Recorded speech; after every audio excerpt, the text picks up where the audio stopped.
ഈ വരുന്ന ഓഗസ്റ്റ് 27-ാം തീയതിയാണ് വിനായക ചതുർത്ഥി വരുന്നത്. അന്ന് ഗണപതി ഭഗവാന് കോപമുണ്ടാകുന്ന ഈ 3 കാര്യങ്ങൾ ചെയ്യുവാൻ പാടില്ല.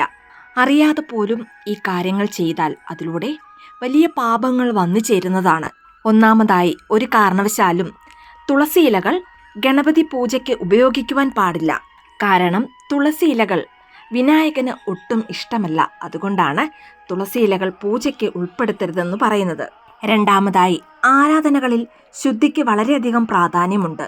അതുകൊണ്ട് തന്നെ ഗണപതി ഭഗവാനെ ആരാധിക്കുമ്പോൾ ശരീരവും മനസ്സും ശുദ്ധമായിരിക്കണം.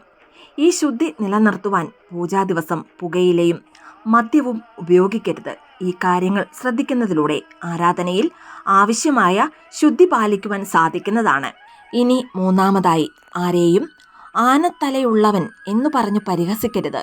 ഇങ്ങനെ ചെയ്യുന്നതിലൂടെ ഗണപതി ഭഗവാന്റെ പൂർണ്ണ കോപത്തിന് കാരണമാകുന്നതാണ്.